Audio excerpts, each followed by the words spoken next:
Good morning. Welcome to Sunday morning. Glad you made it, Sherman. Sherman and I chatted about a little technical glitch a little earlier. Sometimes the technology works and sometimes not so much.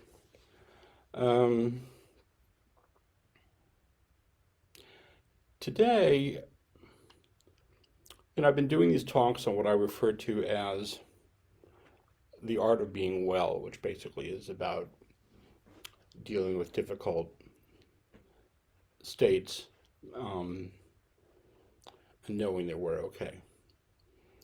And I'm just going to talk about fear today. And in contemplating that, I came back to an essay that I keep quoting from Jeannie Dupro. I'm always quoting her as saying, "And so I remind myself as often as I must," which is very often. I thought I would share some more of that with you today. And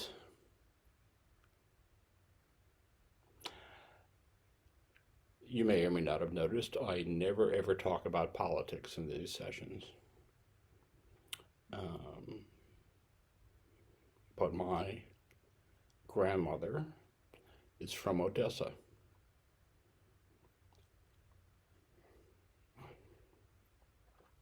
I'm Ukrainian. And in contemplating that and doing a little reading and research, it turns out there are classifications for war based on the number of people killed. 10,000 plus, and then 1,000 to 10,000, and then. So we pray for Ukraine and for the Ukrainians. There are 5 10,000 plus wars going on in the world right now. Mexico, Ethiopia, Afghanistan, I can't remember the other two, and dozens that haven't reached that threshold. Dozens.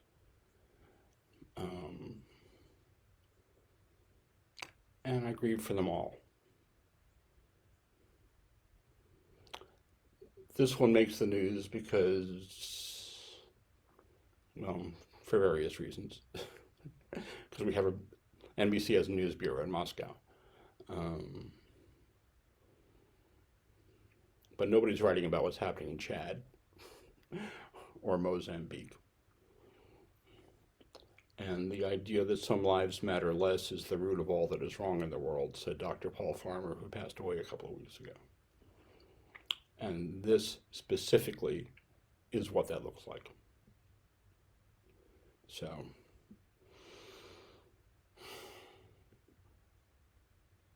Buddhism and the Dharma are concerned with the nature of suffering. This is suffering on a mass scale. And I didn't feel like I could just go on today and act like none of that was happening. So,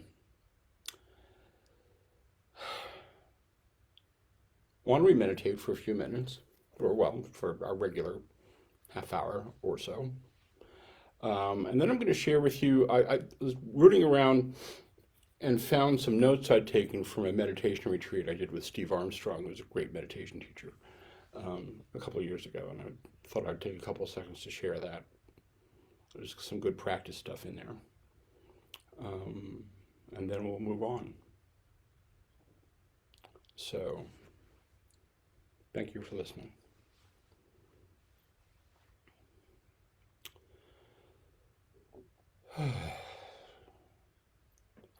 Let's start by finding a comfortable meditation posture.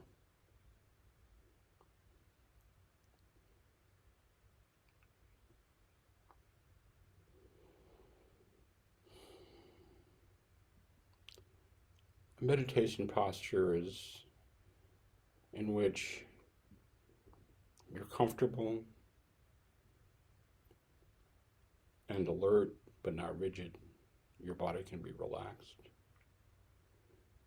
One of the paradoxes is in sitting Zen, they talk, your legs start to hurt, and they talk about being comfortable with that. So, however that works for you. Um, but a posture that lets you be in an attentive, aware state.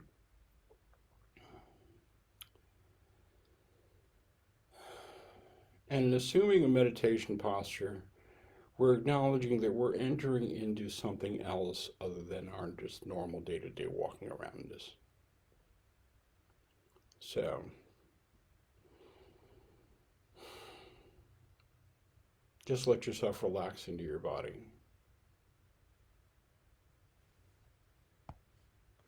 and gently close your eyes.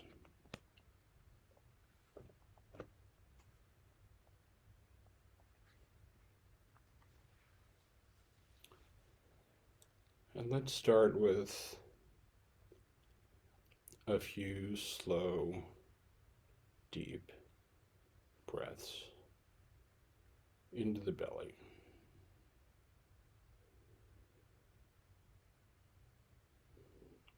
Just to help us connect to our bodies.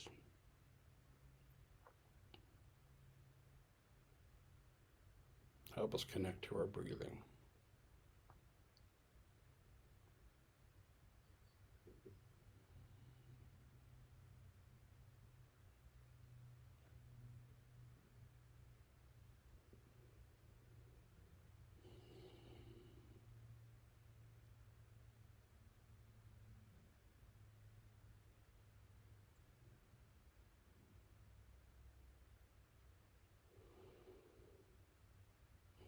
Just noticing the sensations of the in-breath,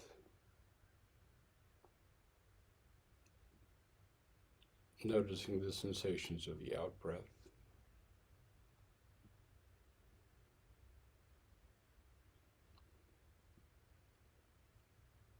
Letting your breathing return to normal.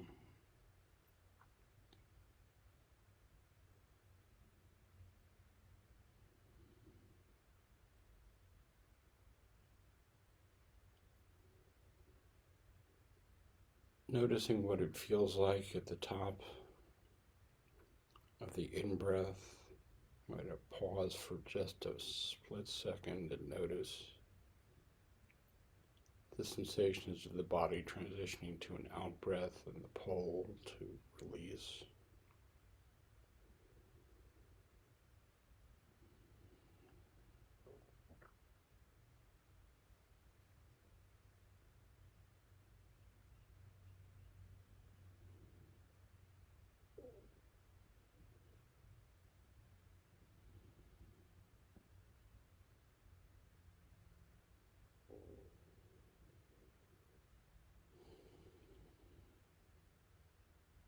Letting your body settle all the way to the end of the out-breath.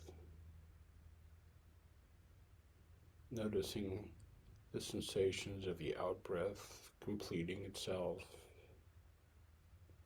and the body transitioning to breathing in.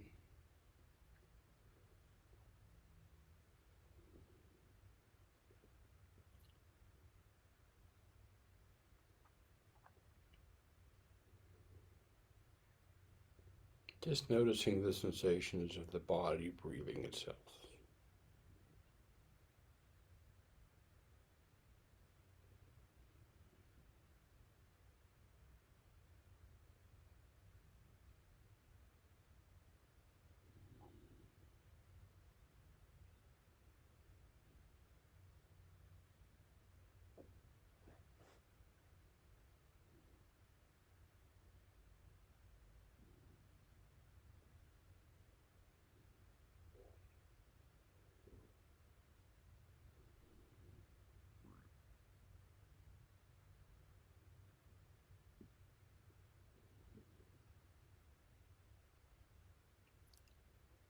And let your awareness and your attention rest on the sensations of breathing.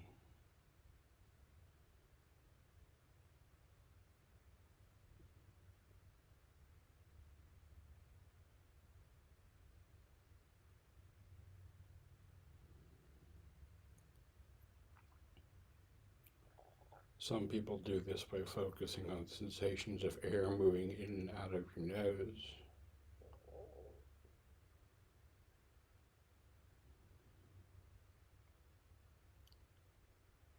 Some people focus on the sensations of the chest and belly moving in and out.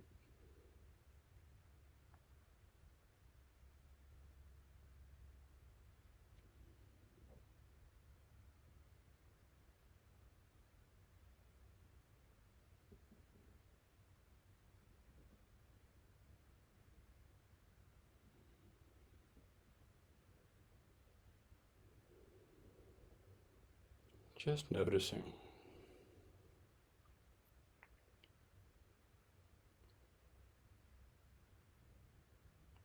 Following the rhythm of your breathing.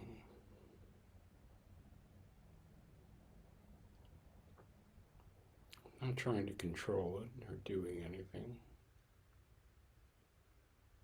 Just noticing the body breathing in and out.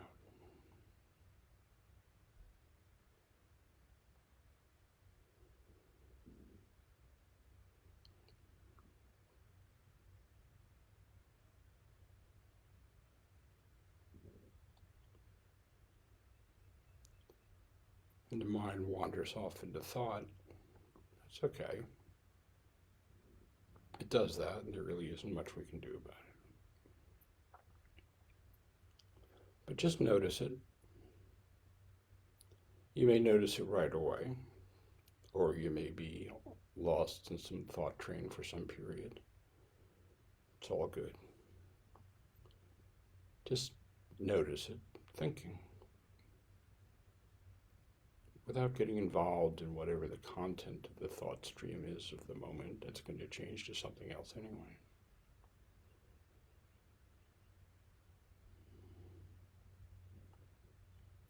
And when you notice that you're off in thinking, just start again with your breathing and come back and focus and rest your attention on the sensations of the body breathing.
Thoughts may come and go,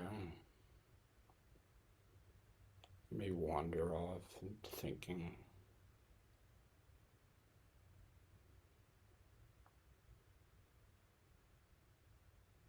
No worries. Just come back to the simplicity of sitting and breathing in the present moment.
And as we come to the end of this sitting,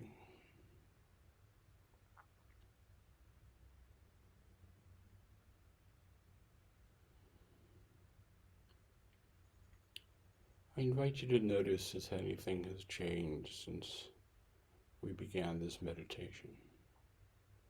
Maybe so, maybe not. If you're a little more centered in the moment, a little less noisy in the body and the mind. Maybe so, maybe not.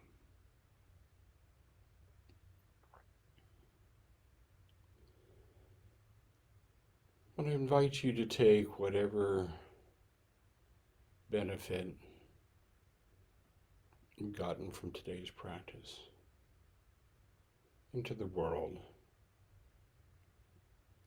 by seeing through the eyes of kindness and compassion.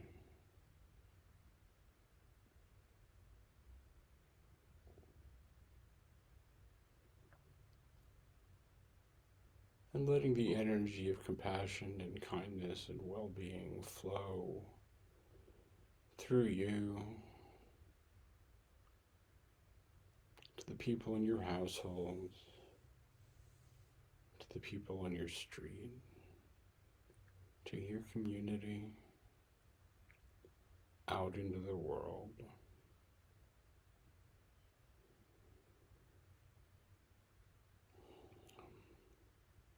And may it be that the benefits of this practice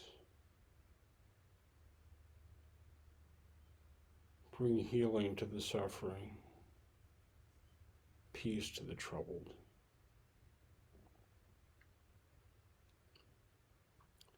and help to lead to a more calm, nurturing, compassionate world.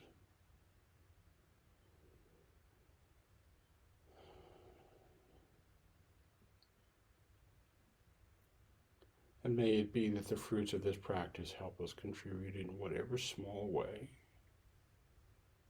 even if it's just smiling at someone on the street, to that.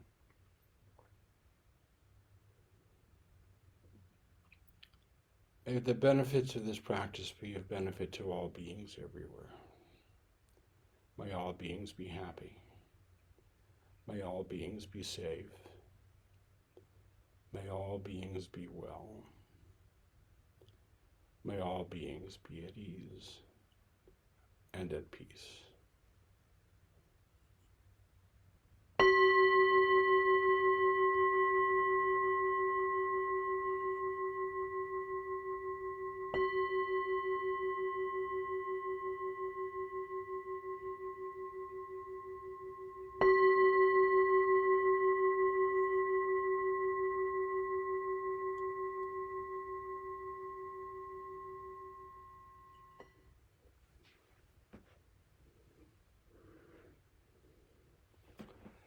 Thank you for your practice.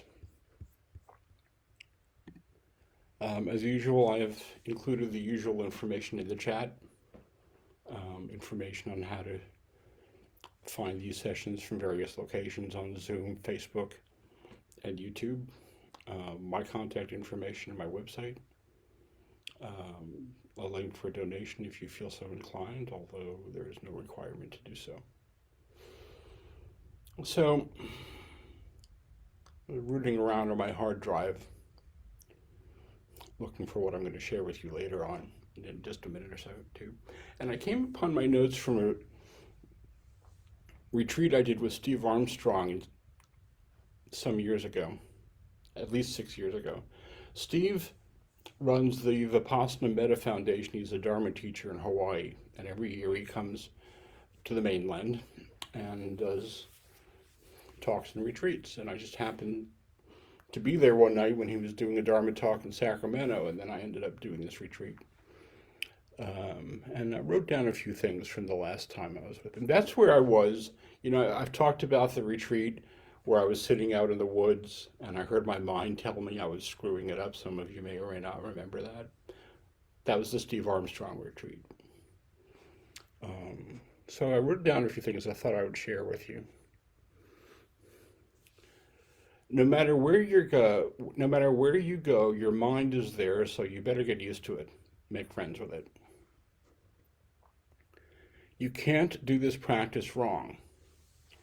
But on the other hand, you'll do this practice wrong until you get it right. All we are going to do is remember we are present in the moment. Relax, allow, accept, be patient, observe with interest. We don't need to sit in judgment. I'm anxious, something is wrong with me. The challenge is to notice, not to judge. You don't have to try to get rid of it. You just have to try to outlast it. Let me correct that. You don't have to try to get rid of it. You just have to outlast it. We can make ourselves miserable, or we can make ourselves whole and strong. The amount of effort is the same. Don't make an agenda out of practice. Let mindfulness be the observation of the present moment without judgment. Notice how awareness is happening, not the object of awareness. Been there, done that. But the process of being aware and how it arises.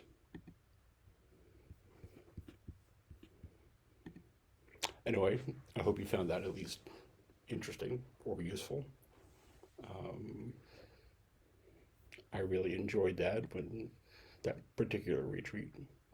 So, in my early days as a counselor, I was a grief counselor, and my supervisor was a woman named Jeannie Dupro.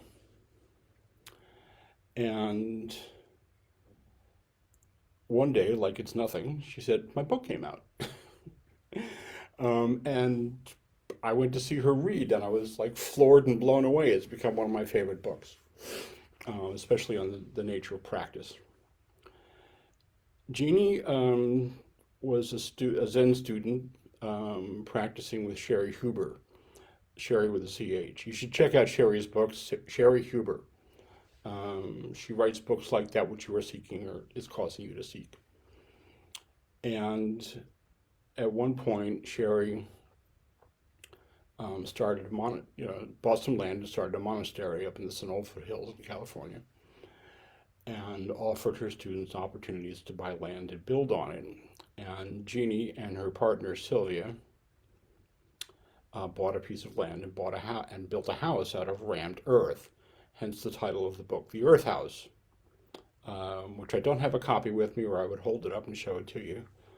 But it's The Earth House by Jeannie Dupro, D-U-P-R-A-U. But I have copied this essay because it's really important to me.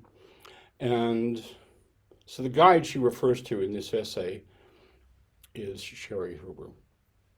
And I thought today I would talk about fear and the nature of fear and how to be with it and be without it, and how to be okay, since I'm talking about the art of being well.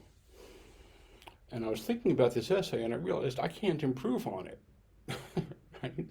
So why bother? It's like that time some weeks ago when I read that essay from the Dalai Lama. I couldn't improve on that.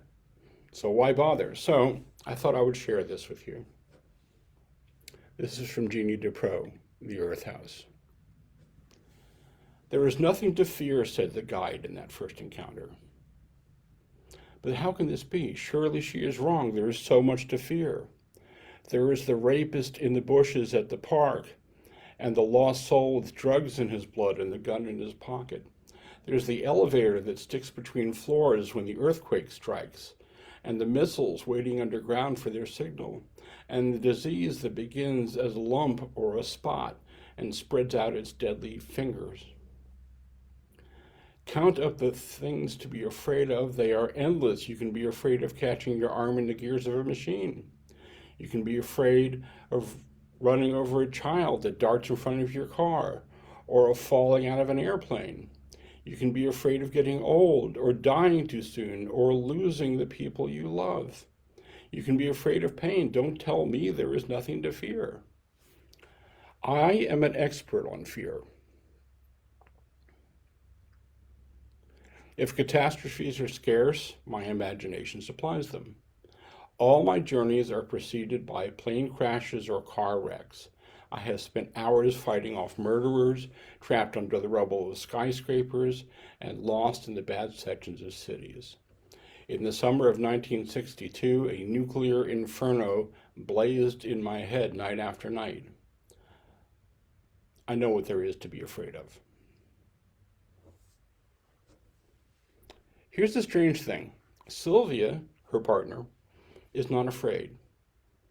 She is the one with the black cells multiplying inside, the threat of pain hanging over her, the end of her life, which could be 50 years away, which should be 50 years away, striding towards her from around the corner. But she is staying where she is. She is not moving outside the border of the moment in which she is very much alive. Things as they are occupy her attention, the phone calls to the doctor, the pill to be taken, the letter to write to friends across the country. Her mind, especially in the evenings, tries to start up its alarms. But she quiets it as well as she can. She draws her attention close. I send mine out in all directions, into thousands of futures, all of them terrible. Futures in which I will be unhappy. My thoughts swirl around faster and faster, making a black storm in my head, so fierce and uncontainable that it darkens the air around me, obscures what is happening now. It is true that what I am imagining is not real, at least not yet, but it could be. Any one of those futures could be real. And am I not fending them off by creating them ahead of time so I can get them under control, so I can be prepared for what's coming? A few times, a frightening event has erupted into my life rather than just into my mind. A big earthquake occurred once. I stood clutching the door frame of the kitchen doorway as plates slid off shelves and furniture rocked. What I felt was different from the fear I'm used to. My mind was shocked into silence. All my nerves were on edge. All my muscles came to attention, ready to deal with the emergency. I became a charged wire. In those seconds when something terrible actually was happening, I was not, in the way I ordinarily feel it, afraid. Is this how it is for Sylvia? She is in the center of the disaster, and its roar and clatter are in her ears. She has no time for distractions. She deals with the concrete things that are the moment's requirements. I deal with the phantoms. She stays within the circle that outlines the present moment, and so for her, the present moment fills up the entire universe. I leap from here to every other moment I can imagine, to a bad hour at the hospital, a night beside the bed, a time when I am alone. And for me, every moment, no matter what it is no matter what it contains, is filled with dread. I have done this all my life with one set of fears or another, and the waste of it is what I dread never comes to pass. Never.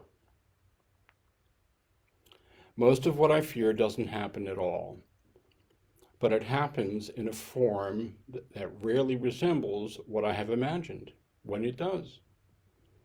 Even my most detailed visions are wrong in some ways, and so do not prepare me for disasters any more than if I had never had them in the first place.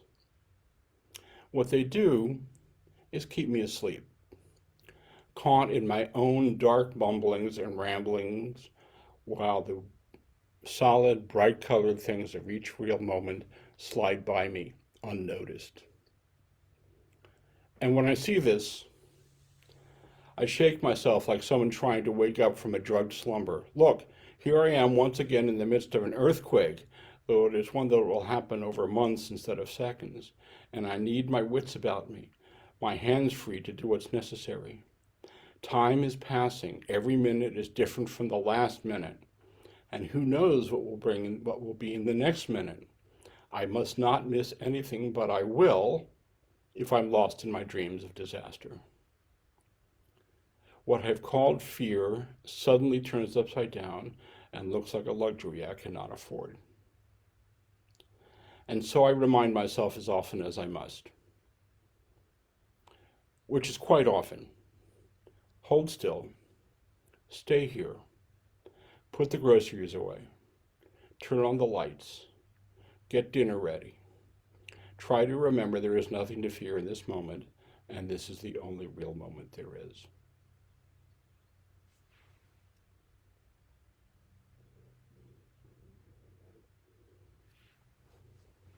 Thank you for your kind attention again this morning. I invite you all to be kind and gentle and compassionate with yourselves. Anybody have any comments or questions?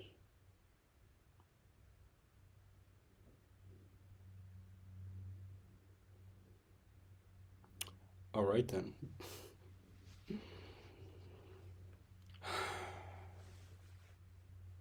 May the benefits of this practice be a benefit to all beings everywhere. I will see you guys next week.